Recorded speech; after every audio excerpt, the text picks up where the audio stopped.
The 2025 NFL Draft is coming up, and it's not just about finding superstars, it's about avoiding busts. There are numbers of players who might look amazing on paper, but come with some serious red flags. We're talking guys who could be first-round picks but have issues like injuries, shaky stats, or film that doesn't always add up. For the Chargers, this matters big time. So let's have a look at this. What's up, buddies? Welcome back. If you are new here, make sure you hit the subscribe button. We cover all AFC West news here on this channel. So the Chargers have got pick 22, and with all the depth they've built in free agency, they don't have to fill a glaring hole like in past years. They can take the best player available, but that freedom comes with a catch. Pick the wrong guy, and it could set them back. What makes a prospect risky? Well, it's stuff like a history of injuries that could flare up again, film that's hot one game and cold the next, or crazy athletic testing that doesn't match what they've actually done on the field. Imagine drafting a guy who runs a blazing 40-yard dash, but can't tackle a soul in the NFL. That's the kind of gamble we're talking about. For the Chargers, this draft is a golden chance to grab a game changer, but they've got to dodge the landmines. Teams like the Ravens and Eagles have nailed this in recent years, turning flexibility into rosters that win year after year. I think the Chargers can do the same if they play it smart. The unpredictability of the draft board is wild too. At 22, they might see a stud tight end slip, or they could be stuck choosing between a banged-up corner and a raw edge rusher.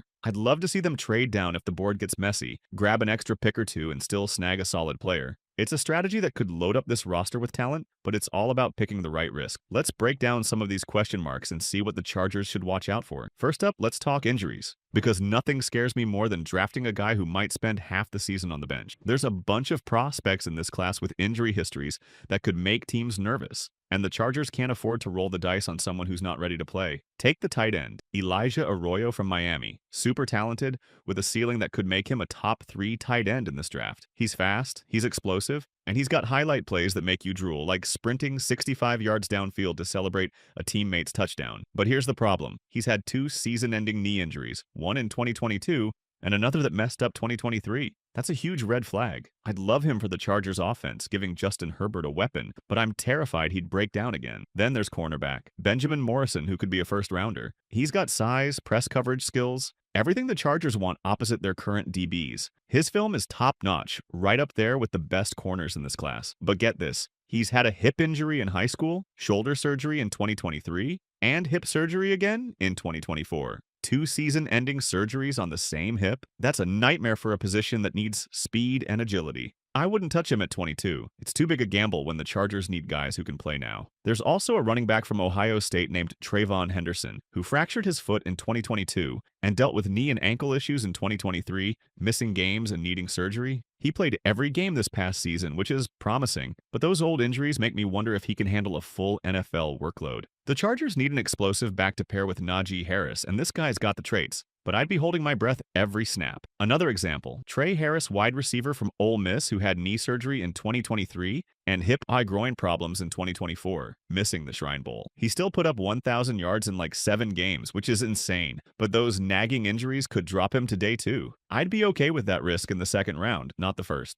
These injuries aren't little sprains, they're the kind of stuff that gets flagged at the combine. For the Chargers, I say skip the high-risk injury guys in round 1. They've got a solid core now. Let's not mess it up with someone who might not see the field. Next up, we've got players with all the hype in the world, but stats that don't back it up. These are the guys who test like freaks or have crazy potential, but when you look at what they've actually done, it's a head-scratcher. Take Shamar Stewart, edge rusher from Texas A&M. People are saying he's a top 10 lock. He's a physical monster, testing like one of the best athletes ever at his spot, compared to Myles Garrett. That's wild. But then you dig in. 79 pressures in 3 seasons and just 12 quarterback hits. Compare that to someone like Aiden Hutchinson, who had 75 pressures in 1 year. This guy's pass rush moves are raw. He wins with speed or nothing. I get that his college scheme had him stopping the run first, but at pick 22, I'd pass. The Chargers need production, not just a project. Then there's Mykel Williams, defensive end from Georgia. Same deal. Mock drafts have him in the top 15, but he's averaged 26 pressures and 15 run stops over 2 years. That's decent for a third rounder, not a first rounder.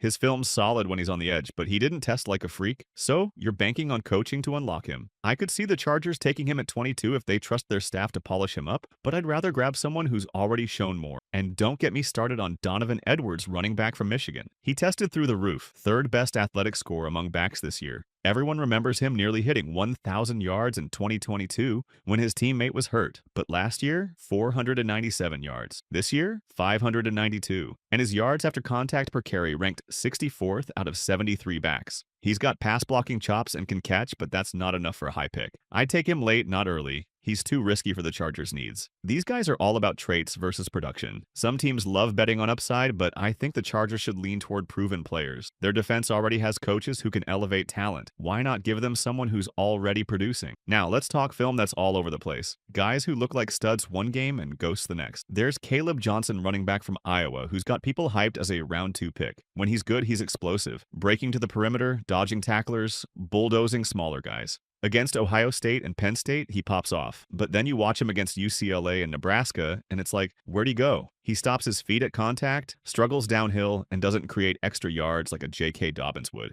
I don't see him fitting the Chargers' scheme. He's more of a Shanahan system back. I'd pass at 55. Then there's Jared Wilson, center prospect hyped as the best at his position. His tape against Kentucky is unreal, pancaking guys, opening lanes. But against Texas, total disaster. He got schooled by quicker, smarter defensive tackles, showing raw angles and bad timing. His athleticism is nuts, but his floor is scary low. I wish he'd stayed in school another year. The Chargers need interior line help, but not this early, not with that inconsistency. And check out Tylan McMillan, wide receiver from Arizona. Early on, I thought he was a lock for the top 10. Big, tall, 300 yards against New Mexico. But then he's got 50 yards and a drop against Utah, 38 against BYU, 86 and 2 drops against ASU. He struggles against press coverage, getting muscled off his roots. Sound familiar? It's giving Quentin Johnston vibes, and that scares me. I'd compare him to a Cortland Sutton best case. Solid, not elite. At 22, I'm not sold. He's falling out of my first round. These inconsistent guys could boom in the right spot. But for the Chargers, I'd rather grab someone steady. They've got enough upside with Herbert.